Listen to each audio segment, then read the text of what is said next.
The new iPhone comes out next month. You're excited to upgrade. After all, it's been 2 years since your last upgrade. Nothing wrong with that, right? You spend 4 hours a day on social media. Nothing wrong with that, right? Despite the best ad blockers, you're bombarded day and night with adverts which have developed in you the idea that happiness and success are closely tied to owning the latest gadgets, fashionable clothing, and luxury homes. You don't question this because this is the norm, the celebrated lifestyle. What you don't realize is that this focus on material wealth is creating inside of you a superficial sense of self-worth that's heavily dependent on external validation. Your life goal then becomes to chase this wealth. Let's consider another scenario. The world tells you that personal value comes from social status and professional success. You sacrifice your dreams to climb the corporate ladder, to achieve high social standing and gain recognition. You forget what your deeper intrinsic values were as you measure your self-worth instead by your job title. Your life goal then becomes to chase the next promotion. Both scenarios are so common for so many people. Now, some people get lucky and catch this in middle age. But those caught in the trap still will call this your midlife crisis and laugh at you. Others are laughing on their deathbed when they realize that they should have realized earlier that when you go after dreams promoted by an ill society, then you lose your real self. The loss of self leaves people empty, hollow shells who live at the whims of current trends and no longer can be considered fully conscious humans. This loss of inner self is described by Kierkegaard, a 19th century Danish philosopher, as despair. Kierkegaard defined despair as the state where one is not fully aligned with one's true self, and he described 4 forms of despair. In this video, I'll run through each of them, their causes, and their cures. My name is Wasim, and this channel is all about improving yourself mentally, physically, and emotionally. It's called the Life Hack Revolution because I give you shortcuts in your path to becoming the best version of yourself. If you haven't done so already, click subscribe. Now back to the video. The first is the despair of finitude. This form of despair occurs when an individual limits themselves to finite worldly concerns, neglecting their infinite spiritual nature. This leads to an attachment to temporal things, material possessions, social status, or transient pleasures. To avoid the despair of finitude, you need to cultivate your inner values. Developing and nurturing these inner values such as compassion, integrity, and wisdom can help counteract the despair of finitude. Look beyond material possessions and social status to find deeper sources of meaning and self-worth. Engaging in spiritual practices. Regular engagement in spiritual practices such as meditation or philosophical reflection can help individuals reconnect with their spiritual nature. These practices provide opportunities for introspection and growth, fostering a sense of peace and fulfillment that transcends finite concern. Reevaluating priorities. Take the time to reevaluate personal priorities and goals to reflect on what truly matters to you. Balance the pursuit of external achievements with the cultivation of internal well-being. Community and relationships. Building and maintaining authentic connections with others fosters a sense of belonging and purpose, helping individuals move beyond self-centered concerns and engage with the broader human experience. Philosophical and ethical exploration. Engaging with philosophical and ethical questions can deepen one's understanding of the self and the world, encouraging a broader perspective that integrates both finite and infinite dimensions of existence. The next despair Kierkegaard described is the despair of infinitude. The despair of infinitude happens when an individual loses themselves in abstract possibilities and infinite ideals, failing to engage with the concrete realities of their existence. They might fantasize about various potentials without committing to any specific path. This leads to a disconnect between their ideal self and their actual lived experience, resulting in a loss of grounded, authentic self. Modern society promotes idealized images of success, beauty, and happiness through media and advertising. Individuals end up measuring their worth against these unrealistic standards, leading to a perpetual sense of inadequacy and striving for an unattainable ideal. This is especially the case with social media, and one of the reasons why social media is such a dangerous concept. This focus on what one could be or should be, rather than accepting and working with one's actual situation, fosters a continuous state of existential discontent. The modern emphasis on career exacerbates the despair of infinitude. People are encouraged to dream big and pursue ambitious goals. Look at all the YouTubers promising to make you rich. While ambition is not inherently negative, it can lead to an obsession with future possibilities and achievements, detracting from the fulfillment and meaning found in the present moment and everyday activities. So how can you avoid the despair of infinitude? Grounding in the present. One of the ways to counteract the despair of infinitude is to focus on the present moment and engage with immediate realities. Setting realistic goals. Instead of getting lost in abstract ideals, set realistic and attainable goals which can provide a sense of direction and purpose. This involves breaking larger ambitions down into smaller, manageable steps and finding satisfaction in the incremental process. Authentic relationships. Building and maintaining genuine relationships can anchor individuals in their actual lives. Authentic connections with others provide support and grounding. Acceptance and commitment.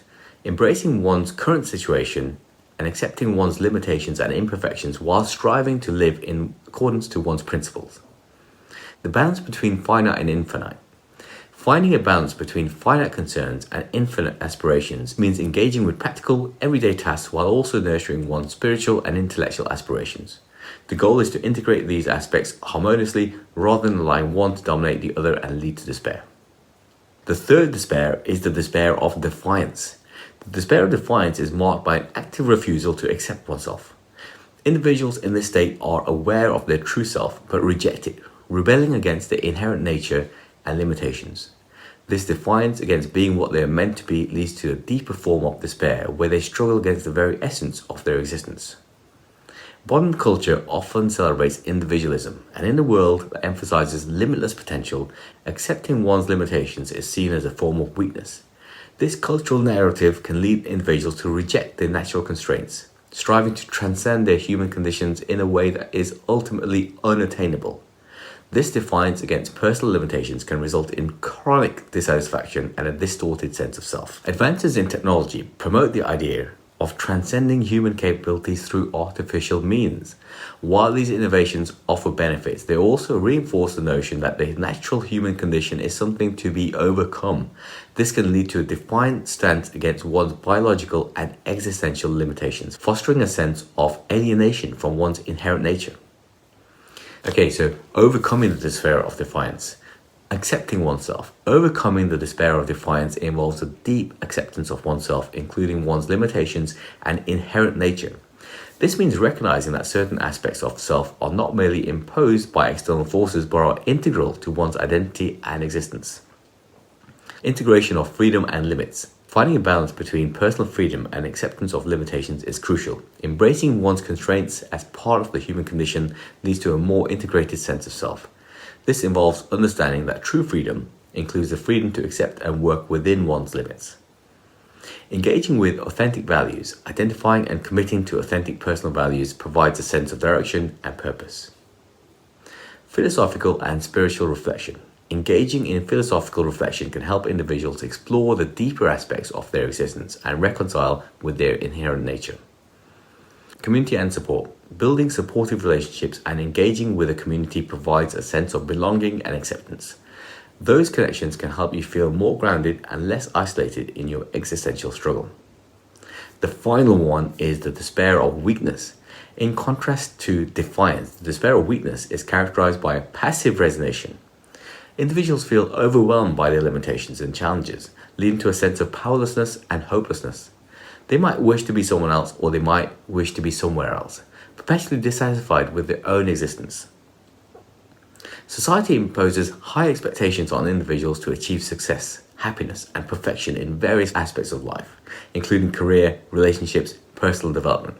This relentless pressure causes people to feel inadequate and incapable of meeting these standards, leading to feelings of despair and weakness. Social media and other digital platforms enable constant comparison with others, showcasing idealized versions of other people's lives. This comparison culture can exacerbate feelings of inadequacy and inferiority, as you find yourself failing to measure up to the success, beauty, and happiness you see online.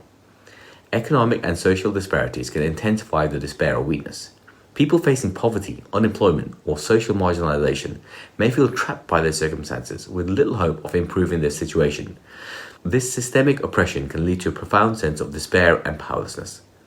In modern societies, traditional community structures and support networks have weakened. This loss of communal bonds can leave individuals feeling isolated and unsupported in their struggles, amplifying their sense of weakness and despair. Right, overcoming the despair of weakness. Build resilience. Develop resilience involves cultivating the ability to cope with and overcome challenges through practices such as mindfulness, stress management techniques, as well as cognitive behavior strategies that enhance emotional strength and adaptability. Seek support. Building a support network of family, friends, and professionals is crucial. Fostering self-compassion. Practicing self-compassion involves treating oneself with kindness and understanding during times of failure or difficulty. This practice can help counteract feelings of inadequacy and foster a more positive self-image. Setting realistic goals. Establishing achievable and realistic goals can provide a sense of direction and purpose. Breaking down larger objectives into smaller, manageable steps can make them seem less daunting and help individuals experience a sense of accomplishment. Engaging in meaningful activities. Finding and engaging in activities that provide a sense of purpose and fulfillment can counteract the feelings of weakness. Addressing systemic issues. On a broader level, addressing systemic issues such as economic inequality and social marginalization is essential. Advocacy, policy changes, and community initiatives that promote social justice and equality can create environments where individuals feel more empowered and less susceptible to despair. You may have experienced one or more of these despairs at some time in your life, but not have known what it was termed or that it actually been written about. The fact is that we all live in a society and we all feel the pressures that come with this collective manner of living. The important thing is that you recognize that you have fallen into despair. Kierkegaard proposes that overcoming despair involves recognizing and embracing one's true self, and the first step is to become aware of one's state of despair. I encourage you to reflect and recognize whether you're truly dancing to your own tune or just following the Pied Piper to an unsatisfied grave. True reflection requires introspection and honesty about one's feelings and existential condition, and ultimately accepting oneself involves embracing both one's limitations and possibilities. If you only take one thing away from this video, it's that living authentically involves committing to one's choices and responsibilities, informed by one's understanding of self. It means living in a way that is true to one's inner convictions and insights rather than conforming to external pressures or superficial desires.